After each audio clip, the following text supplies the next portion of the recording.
On behalf of Synergy and Jam, welcome to Socialympics here at Engine.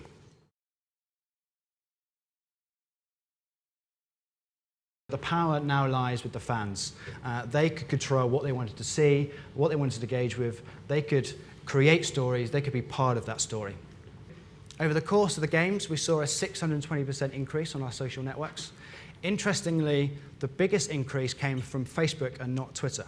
Now, if you'd have asked me that question 4 months ago, I would have said Twitter hands down would see the largest growth. But in fact, we saw 1,046% on Facebook, whereas we saw 178 through Twitter. And since the start of our Greatest Team campaign in March, we saw an increase of 2,000%.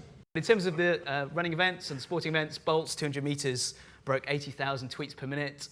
Bolt's 100 metres broke 74,000 tweets per minute. And then Andy Murray's incredible gold medal one hit 57,000 tweets per minute. So significant volume, as you'd expect from our platform. Not everyone got it right, and I think the kind of need to be relevant is really, really important. This is a post from McDonald's, so obviously a global sponsor, and a post said, "Who knew ping pong and fries had so much in common?" And the engagement rate there is 0.01%. You compare that to a simple post, simple photo of the Golden Arches that they posted on the same page, where they're getting over 67,000 likes and a far higher engagement rate. Yes, it was good. I think the next question is, what do we do with that?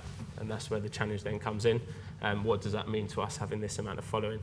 And then the flip side is that it presented challenges and questions for those athletes, or decisions that they had to make about how they were going to deal with it both before and after.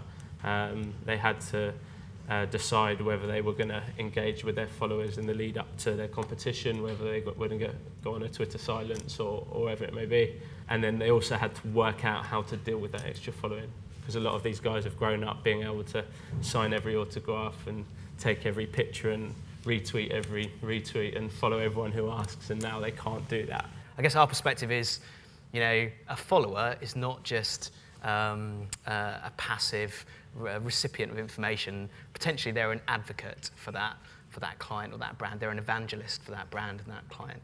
So that's how we talk about followers, is like building an army of advocates and evangelists that can distribute your message and your story. I think if you asked everybody here to name athletes that were competing for Team GB, most people would struggle to get beyond, let's say, 2025. We had 542 athletes competing in London for Team GB. The vast majority of those athletes don't have commercial relationships. I've had numerous conversations with the BBC prior to London 2012 over the last 4 years. How do we get those who are not household names into the frame of reference for the general public, because they've all got great stories to tell? And the response of Roger Mosey is, we're only interested in the top 5. Frankly, I can sell Tom Daley all day long. And it's been a real barrier, because traditional media only want to write about people already famous. And occasionally you'll get a breakthrough athlete, as we've seen at these games, like Laura Trott, not just because of winning 2 gold medals, but because of her personality. And she's now broken through. But social media gives you the opportunity to break through athletes. You've got 22 athletes, of which single digits are household names, and the rest of them would love to have a platform, and now they've got it. Just before the games, when we signed a contract, and the request was from the athlete for 30 tweets a year about that brand. And that was the biggest stalling throughout the contract negotiation, was on that, because they will lose all credibility. The athlete will, in terms of putting it out. And how do you even structure that as well? If they're out on an event with them and tweet 8 times, if they only got 22 left for the year, you know, how does it work? But we're doing all we can. There's massive pressure though, and with new regulations now where they have to do #spawn or #sponsor afterwards, it takes away the credibility even more. People want these guys to be natural. Brands don't want to have kind of inauthentic conversations, because consumers will see through that very, very quickly and will ultimately be turned off. It is all about content, and as Joe has said, it's about a storyline.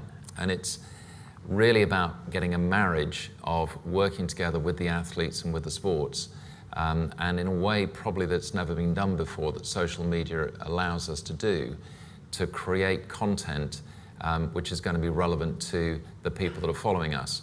So we have the magic of the rings, the magic of Team GB, the magic of the memories of everything that's happened in London, combined together with the day-to-day assets of the athletes talking about their lives post the games. I think our product is going to evolve quite dramatically over the next couple of years, always putting the user at heart. And I think mobile is going to be a big play for us going forward. So in the UK market, 80% of our users access via a mobile device. And we're starting to see more live streaming of video content directly onto Twitter. But we know that Twitter's huge with live events, and it complements live events.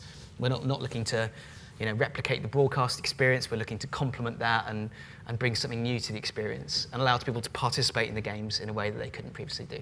Twitter is a kind of commercial entity, but the likes of Pinterest, the likes of Instagram, those kind of emerging networks will be looking to kind of drive a commercial return.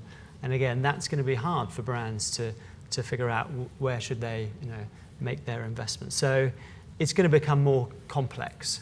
The Olympics is a TV event, and we shouldn't forget that. And that's where I think the platforms that complement the TV experience are the ones that are really, really going to succeed. Thank you. That is the end of the session. If you could just join with me in thanking our panel of Jamie, Chris, Gab, Hugh, and Joe Morgan from the BOA. Thank you very much.